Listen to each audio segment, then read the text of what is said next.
3 months before I booked The Chosen. I basically came to a career crisis, a financial crisis. I was completely broke, and I was broken, spiritually and emotionally, and I was holding on to my faith, and I just didn't understand why God would lead me here, give me these occasional successes, and foster this desire within my heart. You know him as Jesus, but before The Chosen, Jonathan Roumie's life was anything but holy.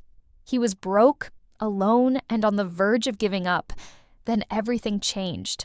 But what if I told you he once played a terrorist in NCIS, a tattooed, kilt-wearing Outlander promoter, a heroin addict, and even voiced characters in violent video games? That the man we now see as the peaceful son of God once threatened to dismember people in a restaurant, on camera? His path to The Chosen wasn't a smooth walk through Galilee. It was a storm filled with strange roles, canceled gigs, and shocking moments that no one talks about. Until now, Jonathan Roumie almost quit acting. That part you might already know, but you probably don't know just how close he was to losing everything before The Chosen changed his life. 3 months before booking the role that would redefine his career, Jonathan was alone in his apartment, with nothing left but desperation and faith. He looked up to God and said, "I trust you with my life." That same day, he received checks in the mail, just enough to buy food. And 3 months after that moment of surrender, Dallas Jenkins called. But what about everything before that? Because Jonathan didn't just appear out of nowhere. His face had been showing up on TV for years, only no one noticed. If you check his resume, you'll find something strange. He has over 60 acting credits, and almost all of them are from before he ever became Jesus. Yet in almost every show, he only appeared in one episode. A quick guest role, a side character, someone who shows up, says a few lines, and vanishes. In Chicago Med, he was a heroin addict, struggling to speak while doctors tried to get answers. "Can you tell me your name?" "Yes, I can."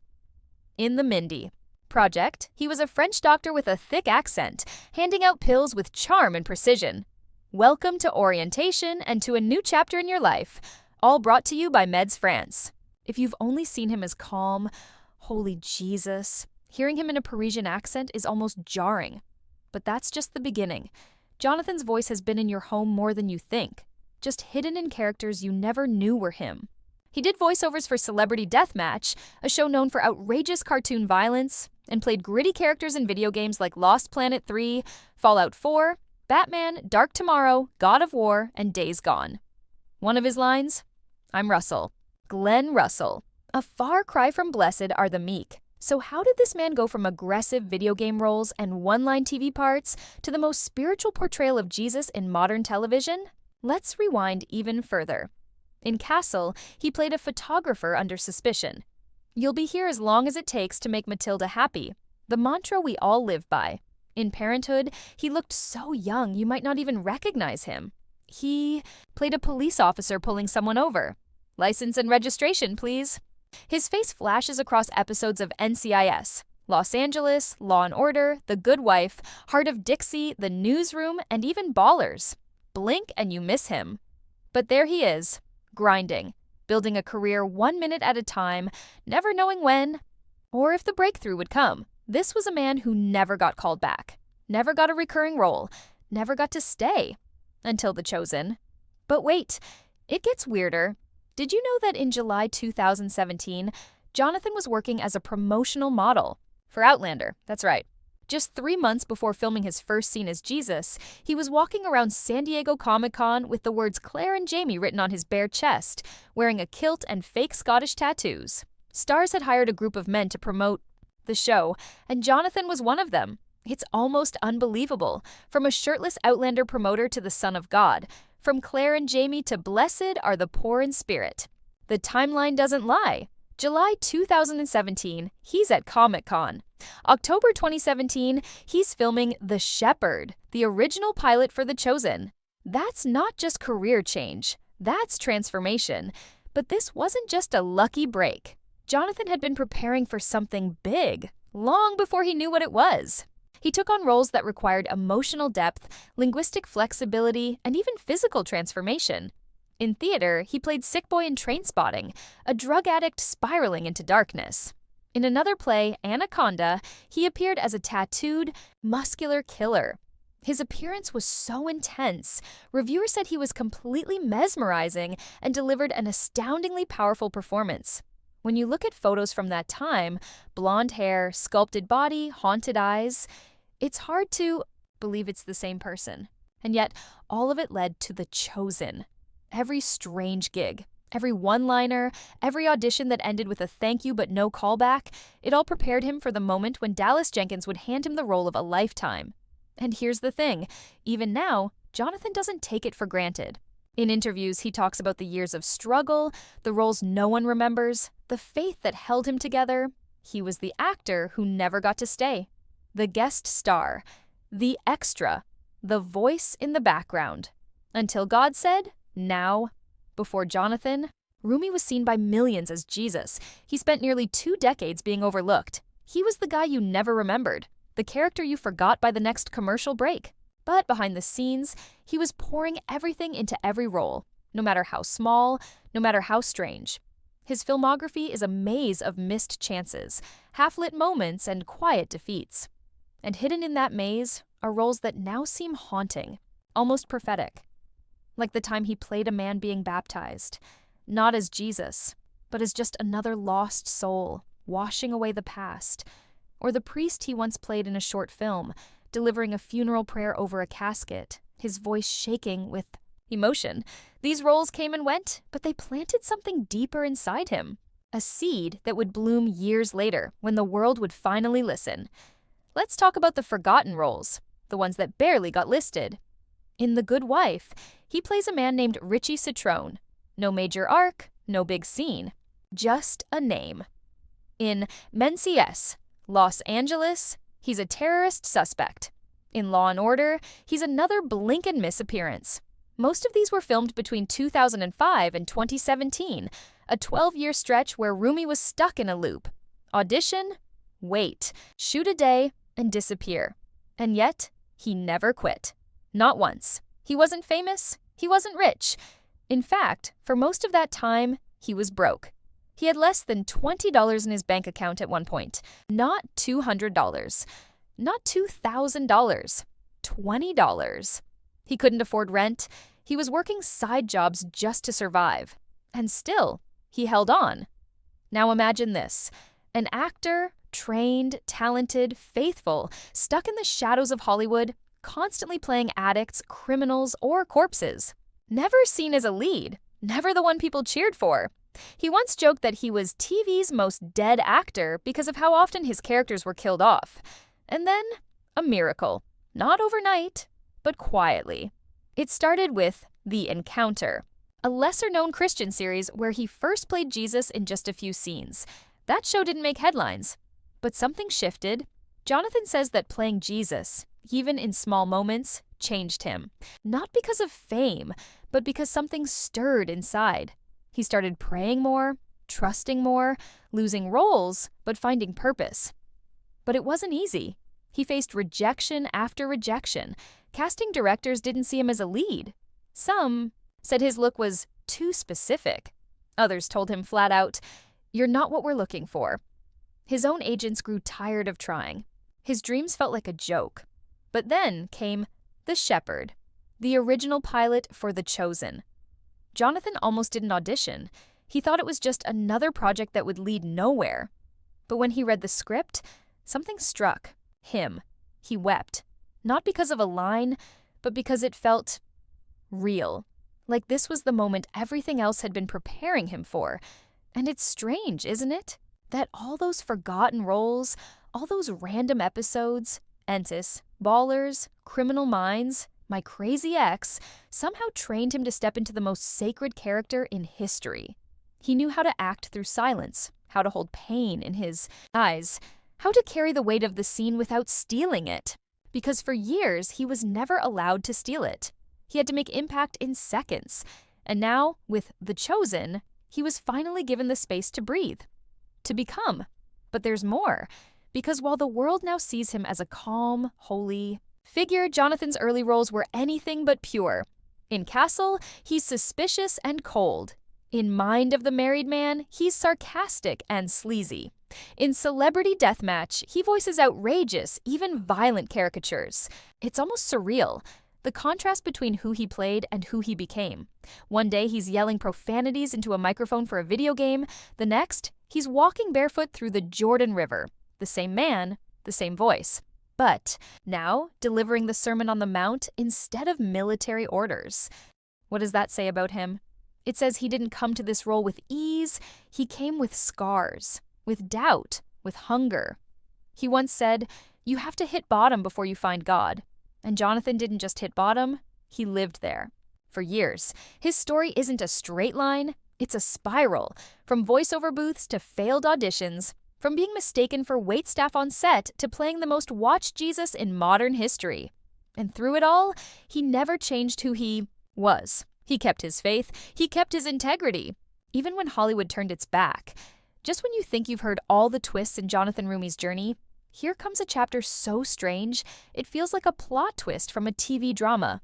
Before anyone knew him as Jesus on The Chosen, Jonathan was hustling in ways you wouldn't expect, taking odd promotional gigs that seem worlds away from his later iconic role. Picture this. In 2017, just 3 months before filming the first episode of The Chosen, Jonathan was hired to promote Outlander, the hit Starz show about Claire and Jamie, set in 18th century Scotland. But this wasn't your typical poster or commercial. No, Jonathan literally had Claire and Jamie written on his chest while sporting a kilt and fake tattoos at San Diego Comic-Con. It's wild to think that the man who would soon embody the Son of God was once a walking billboard for a different fantasy world, dressed head to toe in Scottish garb. This bizarre crossover is a secret few fans know, and it highlights just how unpredictable his career path was. That same year, Jonathan was still grinding hard, taking on roles that demanded a totally different look and physique. To prepare for the role of Jesus, he had to transform his body, packing on muscle, training like a pro, reshaping his entire image. But before The Chosen, he was playing characters that required no such transformation. He was the guy who could blend in anywhere. A French doctor one week, a police officer the next, or even a drug addict with wild blonde hair on stage in Trainspotting. The contrast is staggering. 1 minute, he's a tough, tattooed bad guy in theater. The next, he's sculpting a gentle, commanding presence as the savior of millions. It wasn't just about physical change. Jonathan also worked to deepen his understanding of the role he was about to play.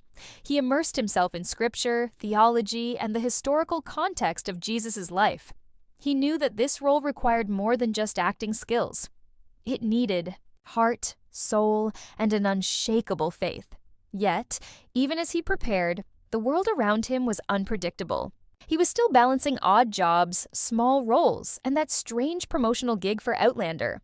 It felt like the universe was testing him, pushing him to prove he was ready. This period also reveals how far Jonathan was from the Hollywood spotlight. He enjoys today. Before The Chosen, he wasn't the star of any show. Instead, he was often the guy standing behind the camera or waiting in the wings. His life was a balancing act between faith, survival, and ambition. The kilt wearing. Promotional stunt is a perfect metaphor for this strange, almost surreal period. It's like he was playing every role imaginable, even the ones that seemed ridiculous or humiliating, because he never lost sight of the bigger picture. Every odd job, every side gig, every muscle-building session was part of a journey that would eventually lead him to the role that changed everything. And here's the thing. His story reminds us that greatness often comes from the most unexpected places. The man who now carries the weight of portraying Jesus once wore a kilt for a paycheck. He was a chameleon, adapting to whatever the industry threw at him. But beneath it all was a burning desire to serve a higher purpose. That strange intersection of grit, faith, and weird promotional stunts created the perfect storm that launched his career into the stratosphere. Jonathan's life before The Chosen wasn't glamorous. It was messy, unpredictable, and filled with moments that could easily be laughed off or forgotten. Yet those moments built a foundation stronger than most Hollywood fairy tales. From tattoos and kilts at Comic-Con to the calm, serene presence of Jesus on screen, Jonathan Roumie's transformation is nothing short of miraculous. And the best part? His journey is far from over. What happens next will surprise you. If you think Jonathan Roumie's journey was defined only by TV and movies, think again. His theater work reveals a side of him that many fans haven't seen. A raw, fearless actor willing to dive into the darkest and most complex characters imaginable. Before the world recognized him as Jesus, Jonathan was pounding the stage, fully immersing himself in roles that demanded every ounce of emotional grit and physical change. Take Trainspotting, for example. Here, Jonathan completely shed any gentle image, stepping into the shoes of Sick Boy, a heroin addict struggling with addiction and self-destruction. It's hard to picture him with bleach blonde hair, embodying a world so far removed from the calm strength he radiates today. But that's the point. Jonathan's ability to transform so drastically shows the depth of his craft. He didn't shy away from difficult, even disturbing roles. He faced them head-on, embracing every aspect of the character's pain and complexity. Then there's Anaconda, a play where Jonathan sported tattoos and took on the role of a wounded killer, a far cry from the spiritual figure he's now known for. Reviews for the production praised him for being completely mesmerizing, calling his performance astoundingly powerful. The theater was his proving ground, a place where he could experiment and push boundaries, honing skills that would later serve him in ways no one could predict. Theater demands presence, emotional truth, and stamina, all of which Jonathan demonstrated in abundance. This period in his career wasn't just about landing roles. It was about challenging himself to grow as an actor and as a person. But these theater roles weren't just performances. They were transformations. Jonathan's body and mind had to adapt rapidly. From tattoos to muscle shifts to emotional breakdowns on stage, he was constantly reinventing himself. And it wasn't easy. Theater can be brutal, exhausting, and often thankless. Yet, Jonathan stuck with it, driven by passion and an unyielding commitment to his craft. This dedication made the eventual leap to playing Jesus even more profound.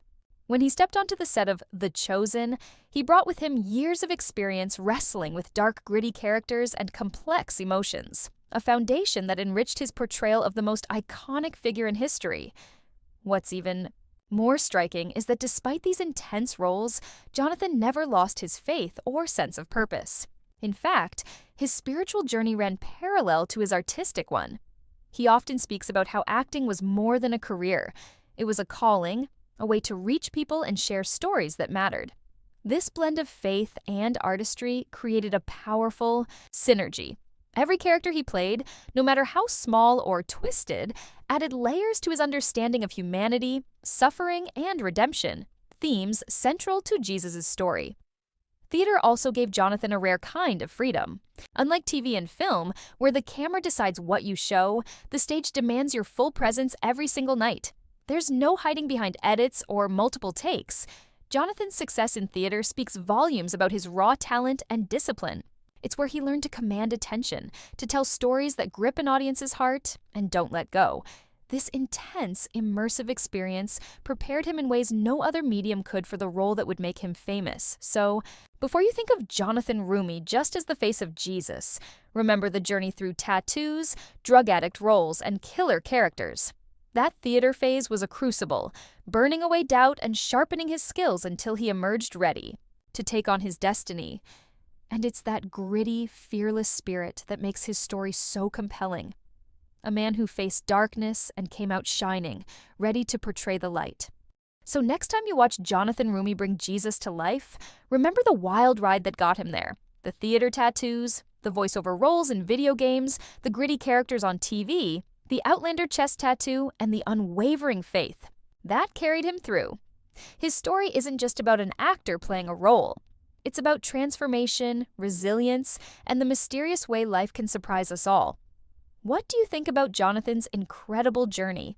Did any of his past roles shock you?